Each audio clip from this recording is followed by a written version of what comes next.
Hello po sa inyo mga ka-Jansky, kumusta po kayo? At ngayong araw na ito ay meron na naman po tayong bagong ibabahagi sa inyo na kung saan ito po ay mga simpleng paraan para mas lalo pa maka-attract ng good luck na yan sa sapingyaman man o pananalapi. So bago po natin simulan ang anumang ritual, nais ko lang pong i-promote sa inyo mga ka-Jansky para po sa mga gusto ng mga pampaswerte, sa inyong mga negosyo, sa inyong mga trabaho, sa inyong mga career, o kung kayo po ay mahilig maglaro ng anumang uri ng sugal, meron po tayong pampaswerte dyan. Para po sa mga interesado ay mag-PM lamang po kayo sa akin. So ngayong araw na ito ay meron po tayong isang simpleng ritual na atin pong gagawin na kinakailangan malakas po ang inyong paniniwala. Na meron po kayong 100% trust, believe, and faith para ito po ay mag-work sa inyo. Pero kung kayo po ay nag-aalinlangan o kayo ay naku-curious lamang, gusto nyo lamang pong subukan kung totoo nga ba ang mga ritual na ito, ay huwag nyo lamang pong subukan din masasayang lamang po ang inyong oras. Para lamang po ito sa mga taong merong 100%, okay? Dahil dito po sa ritual na ito ay pinapagana po natin yung law of attraction na kung saan, kung ano po ang ating mga magagandang bagay na ating iniisip, okay, na ito po ay mangyayari. So kung meron po tayong mga problema sa usaping pang financial mga ka-Jansky, okay, kahit ano pa man yan, so kahit gaano pa man yan kalaki, so wala pong imposible, okay? That kayo po ay maniniwala lamang po na kayo po ay maging positibo. So ito po ay gawin nyo lamang po sa umaga between 6 to 8 a.m. Maghanap lamang po kayo ng parte sa inyong pamamahay na kung saan kayo po ay komportable. Na pwede nyo pong gawin ang ritual na ito na wala pong mga distraction, okay? Make sure na naka-off ang inyong telebisyon, ang inyong mga radyo, nakasilent ang inyong mga phone para po kayo ay makapag-focus. So kapag ready na, ay simulan nyo na po ang inyong ritual. Gamit lamang po yung ating dahon ng laurel, isang dahon ng laurel at isang dahon ng oregano. Alam nyo ba na ang dalawang ito ay napakalakas mag-attract ng swerte mga ka-Jansky na kung saan, na kung feeling nyo po ay napakailap sa inyo ng swerte, punong-puno po kayo ng mga negative energy na meron pong mga hadlang sa inyong mga gustong mangyari, ay gawin nyo lamang po ang napakasimpleng ritual na ito dahil napakamabisa po ito sa pag-alis ng mga malas o mga negatibong enerhiya. So ang gagawin nyo lamang po mga ka-Jansky ay meron po tayong isusulat sa ating dahon ng laurel.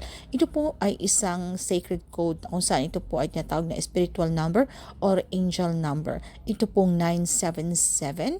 Ito po ay isulat lamang natin sa dahon ng laurel. Dahil kapag sinulat po natin dito, ay mas lalo pang maging ma-activate yung energy, okay, sa ating gagawing ritual. Ang ibig sabihin po nito ay agarang swerte sa anumang pananalapi ang gusto po nating i-manifest. And dito naman po sa dahon ng oregano ay isulat nyo lamang ang amount ng pera o halaga na gusto nyo pong i-manifest, okay? So, halimbawa po na 100,000, 200,000 or kahit million pa yan mga ka-Jansky ay wala pong problema. So, huwag nyo pong limitahan ang inyong mga sarili, especially po kung deserve nyo po ang bagay na yan, okay? Dahil kayo naman po ay hindi tamad, kayo naman po ay nagsusumikap sa buhay, kayo naman po ay hindi tamad, okay? Wala po kayong inaapakan, kayo po ay matulungin. So, tila kay ila po kay dalang lamang po ang swerte or marami pong mga delays. So, isulat nyo naman po yan sa oregano, sa dahon ng oregano mga ka-Jansky. At pagkatapos ay ipagtabi nyo po ang dalawang ito at bulungan po natin, okay? So, una po ay dasalan natin para mas lalo pang ma-activate. So, isang ama namin at isang sumasampalataya ako kung kayo po ay katoliko. Pero kung hindi nyo po kabisado o kung iba po ang inyong reliyon, wala pong problema. Pwede po kayong gumamit ng inyong mga personal na dasal. Basta ang importante dito ay tayo po ay sincere, taos puso kapag tayo po ay nakikipag-communicate kay universe. At sabitin na po natin pagkatapos yung ating mga intention, yun po yung ating mga kahilingan. Dapat good intention lamang po mga ka-Jansky. At maging positibo, i-claim, i-affirm na po sa inyong mga sarili ang mga swerteng darating na ito. So, kinakailangan na palakasin nyo po ang inyong paniniwala. Alright? Sabitin nyo lamang po yung ating mantra. Thank you universe. Now I'm ready to receive the blessings. So, pagkatapos mga ka-Jansky, ay sunugin nyo po ito gamit ng mga lighter, phosphor o ano pa man yan. So, itong dalawang dahon na ito ay sunugin nyo lamang po mga ka-Jansky. At ang abo nito ay doon nyo po isaboy sa harapan, sa labas po ng inyong mga front door or ng inyong mga main door. Dahil napaka-importante po na kung ano man po yung mga negative energy ay matanggal po yan. Kasi po dito po tumapasok, okay, ang mga chi energy. So hindi po nakakapasok sa loob ng ating pamamahay. So kinakailangan meron po tayong mga pampaswerte dyan, okay? So isabon nyo lang po ang abo nitong ating mga dahon ng laurel at nitong oregano. Dapat po sa inyong mga main door, hindi po sa inyong mga back door, alright? Sa harapan, alright? So isabon nyo lamang po yan mga Kachansky. At kinakailangan mga Kachansky, tandaan natin, ito po mga pampaswerte isang kabayo inspirasyon lamang. So kapag ginagawa po natin itong mga pampaswerte ritual, ay sabayan pa rin po natin ito ng pagsusumikap. Gumawa po tayo ng aksyon, pagpaplanong gagawin kung paano pa po tayo mas lalong umangat. So hindi po ito na tayo ay wala na pong gagawin o umupo na lamang po tayo sa isang tabi, tayo po ay tatamad-tamad na lang, dahil tayo po ay magre-rely na lamang po sa pampaswerte. So hindi po ito ganon. Nasa atin pa rin po ang may control at tayo pa rin po ang gumagawa ng ating kapalaran.